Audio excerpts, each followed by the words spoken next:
MBC가 단독 보도한 경기도 파주 마디편안병원의 대리수술 사건. 무면허 의사 또 의료기 영업사원이 수술한 환자 2명이 잇따라 숨진 사건이죠. 거의 3년이 지났는데 아직 1심 판결도 안 나왔고 병원은 지금도 환자를 받고 있습니다. 무언가 이상해서 저희가 재판 상황을 취재하다 검사장 출신의 현직 국회의원이 변호사 시절에 이 사건을 어떻게 대응할지 병원 측에 조언해준 녹음 파일을 입수했습니다. 내 말대로 하면 무혐의라고 자신하는 한 전관 변호사의 대리수술 덮는 방법, 먼저 윤상문 기자가 보도합니다. 지난 2018년 4월 경기도 파주의 마디편안병원에서 사흘 간격으로 수술을 받은 환자 2명이 잇따라 숨졌습니다. 한 명은 수술 직후에, 다른 한 명은 뇌사 상태에 빠졌다가 한 달 뒤 사망했습니다. 서류상 이 환자들을 수술한 의사는 A 원장. 그러나 A씨는 자신이 한 게 아니라고 했습니다. 여기 원장님 사인이 있어서 그래요, 수술 기록에. 이때 이거 사인 직접 하신 거세요? 한마디만 하면 저는 수술 안 했고 수술하지도 않았어요. 근데 기록이 위조되는지 어떻게 다 조사하면 나오겠죠. A씨 주장대로 실제 수술을 한 사람은 따로 있었습니다. 사망사고가 발생한 지 한 달여 뒤 병원 측은 고위 검사직을 막 그만두고 나온 이른바 전관 변호사를 찾아갑니다. MBC가 확보한 당시 대책회의 녹취록. 병원 측은 상황을 솔직하게 털어놓습니다. 그게 이제 드러나면 그때부터는 감당을 못하는 사건이에요. 누가 여기서 지금 수술하고 된 거?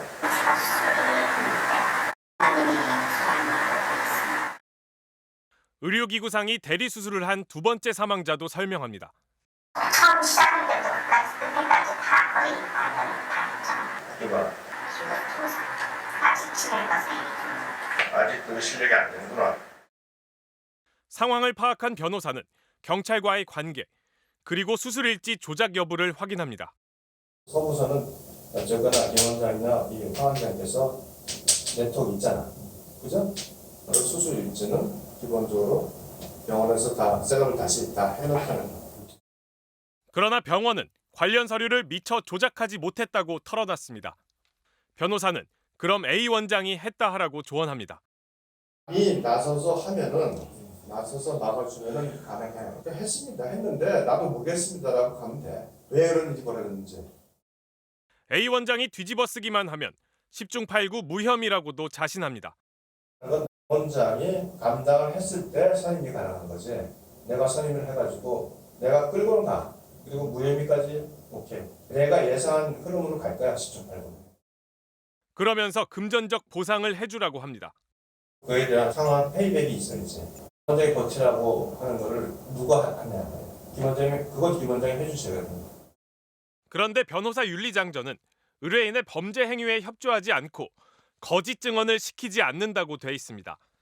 이를 의식해서인지 자신은 끌어들이지 말라고 거듭 당부합니다. 어느 정도 페이백을 해가지고 약속을 하고 끌고 가는 거지. 그건 나한테 들은 거 아니야? 변호사 하시는 범인은 거기가 아니라 말이야. 그걸 우리가 해주면은 범죄를 은폐하는 공범이잖아. 변호사는 A 원장만 설득하면 의료사고가 보통 그렇듯 무혐의가 될 거라고 재차 강조합니다. 입증한데 뭘 하냐면 제일 먼저 그 의료협회에 제 자문을 하는 형태로 갈 거야. 의료협회가 내가 알기로는 뭐 특이사항 없다. 대부분 여기서 의사과실, 입증, 곤란 이런 식으로 하더라고. 의료협회 다 이렇게 하잖아. 이 같은 조언을 해준 변호사는 21대 국회에 입성해 현재 국민의힘 원내부대표와 법제사법위원 등을 맡고 있는 국회의원 유상범 씨입니다. 무면허 의사와 영업사원으로부터 불법 수술을 받은 환자 2명이 숨진 사건. 이를 은폐하는 방법을 조언해준 유 씨는 창원지검장을 거쳐 광주고검 차장검사 자리에서 퇴임한 지 1년도 안 된 전관 변호사였습니다. MBC 뉴스 윤상문입니다.